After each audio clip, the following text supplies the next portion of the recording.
I want to talk about the Trump trial. You've been all over it. I think you're one of the reporters who's been really crushing this as a story. And you're certainly, like, your Twitter feed is the place that I really go to find out what's happening. Yikes. I know. I go for, let's say the New York Times for some substance, but yours to really find out, like, the fun stuff that's going on inside the courtroom. And that's also very insightful. Tell us about the trial so far. What have we learned about this case? I went into it thinking this is old news. We all know the details of this. We've been talking about Access Hollywood and Stormy Daniels for years and years at this point. So I didn't have very high expectations for how revelatory this would be, how interesting it would be. And I've been really surprised by how much I feel like I've learned. And there was so much that I had not thought about in a really long time that in hindsight is really interesting to reconsider about that period of time in the Trump campaign, that election, and just the sort of like reverberations over the last several years in American political life. And it's really strange to see Trump in that setting. It's right. Like I'd seen him, he's been indicted, I'd seen him arraigned. I didn't think it would be so different, but it really is, because when you're in that courthouse, it's like their own kingdom and there are rules. It's like being a kid in a classroom. You have to, ask sort of permission to do anything. And I went downstairs the other day to get some water because there's nowhere to get water on the 15th floor where the proceedings are happening. And it's cash only. I learned the hard way. I had to have a cop buy me my water. But you're there and there's like public defenders with inmates. Right. And, I had to go look for like the public information office the other day, which is on an adjacent floor. And there are people in cells on that floor, right. And they're like officers sitting outside the cell, like, out of a cartoon, with their keys. And it's sort of just shocking to be in that type of setting with him. It's very, I'm aware, like, when I've been describing it, especially when I'm on like MSNBC or something, I'm like, I know that I'm feeding into this sort of like resistance bait. Yeah. And I'm aware of that. And I'm trying not to be overly, dramatic about it, but it is a very dramatic scene. Right. So it's like Trump looking dour and that all miserable, of the miserable, and like the judge chastising him and threatening jail time. I mean, well, but it is one of the rare instances that we've seen over the last, like, I'd say decade where Trump is not in control. Yeah. And where he's powerless. Yeah. Which is a very interesting setting. Yeah. I find it very sad. Not like oh, I feel so bad. You don't feel for bad him. for him. I mean, don't come for me. But like it's a sad. It's just a weird, sad thing. It's like I covered him here, obviously, in 2015, 2016. I grew up in the tri-state area. I grew up in New Jersey.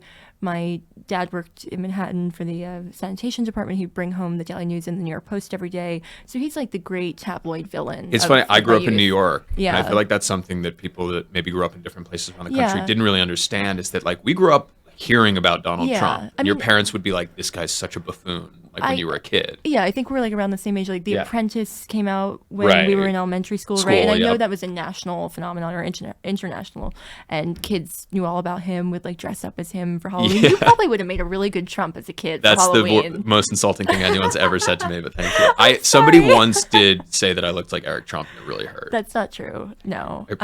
One time, if it makes you feel better, someone, when I was like, I don't know, maybe like 15, someone was like, you look like Celine Dion. I was like, thanks. And they were like, like before she had all that surgery. Oh, no. Like, pre-surgery. Come on.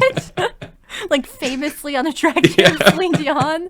Anyway, don't listen to them. No. But yeah, I find it very sad. It's like I'm talking to a lot of people that I used to be in like daily contact with, and like I still keep up with, but I'm not on the phone with every day or multiple times a day anymore. And there's this sort of weird dreamlike quality, like is time real? What year is it?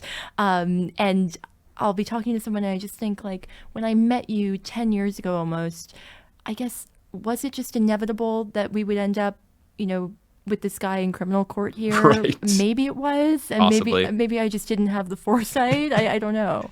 One of the most interesting things I find about looking back, because I was like you when I wasn't particularly excited to cover this trial because obviously it's one of the lesser of the criminal cases that he faces, but But then when you start reading about the substance of the case and the fact that, I mean, it's a serious story and it's a serious media story. And for all the whining about, media collusion that you hear from Trump supporters in 2016, this was a real case of the National Enquirer effectively colluding with the Trump campaign to bury bad news about it. I mean, like the, NPR not covering the Hunter Biden story has nothing on this and the coordination between the Trump campaign and the National Enquirer. Is that this weird confirmation of all of these things that like felt sort of vaguely true at the time, but it's all much more obvious and much simpler than you would have thought that like reality could possibly allow for. Like, yeah, they were in cahoots, but they were literally contractually in cahoots. Right. It really Michael was. Cohen was calling up, David Pecker, I guess, or John Howard, and saying like. And then to hear from Pecker about, I mean, the thing that I was like, it was almost like when people talk about hearing from John Dean during the Watergate hearings that there were tapes, Right, yeah. When he said that it dragged into the White House and they're having meetings about it in the Oval Office and it's involving, White House officials who are being paid by taxpayers. That was like astonishing to me. And so just so we get a sense of the timeline, the payments were made during the campaign.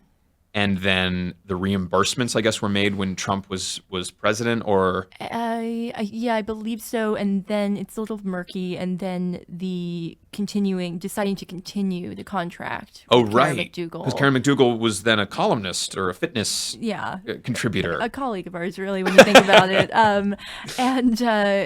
According to Pecker's testimony, there was a conversation with White House communications officials, Sarah Huckabee Sanders and Hope Hicks. And him about whether or not it was a good idea to continue Karen McDougal's non-disclosure. Which is wild that a White House was doing that. Crazy. Are Hope Hicks and Sarah Huckabee Sanders going to testify here? Are they? Hope Hicks is expected to be a witness for the prosecution. I haven't heard anything about Sarah Huckabee. Did you follow the gag order stuff? Yeah, I mean, the gag order stuff is fascinating because the major penalty that they can issue to Donald Trump for violating the gag order is $1,000 for each violation of the gag order. Judge Mershon wishes that they could penalize him more than that financially. They can't. He threatened jail time, and it's like it's this crazy situation where. Do you think Trump is going to be able to avoid violating it again? I really don't know. I mean, he has not. He's doing a rally as we speak in Wisconsin. It's like God knows what he's saying right now. When I left, he was like calling Chris Christie fat repeatedly. Sure. So play the hits. Who knows? He was really playing the hits and having a good time up there. But I don't know. I mean, he's never really shown an ability to moderate his behavior. Right. But the threat of jail time, I mean, I have to imagine being in that courtroom, having no power, having no control over the situation. He's obviously not enjoying it. Not that any criminal defendant is happy about it, I'm sure.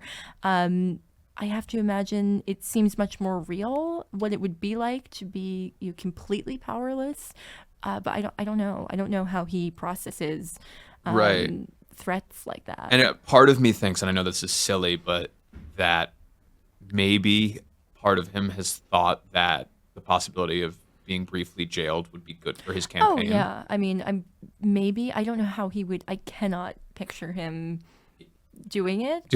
But certainly he loves pretending that he is the victim of this vast deep state conspiracy. He loves to be aggrieved. He loves to have an enemy. He's been campaigning on his mugshot since before it was issued. He's fundraised off of it. It's been turned into merch. He talks about it all the time. It's this kind of iconic symbol of his political persecution for the campaign. So if he could kind of Mandela himself into being a even bigger martyr, I'm sure in theory he would like that. In practice, I don't think he would do very well in jail. No, I don't think he would enjoy it. No. I don't know where they would send him to Tombs or Rikers or something like that, but I don't think he would enjoy either. Yeah, I wouldn't enjoy it either. No, to be perfectly clear, jail doesn't sound fun either way. It does not.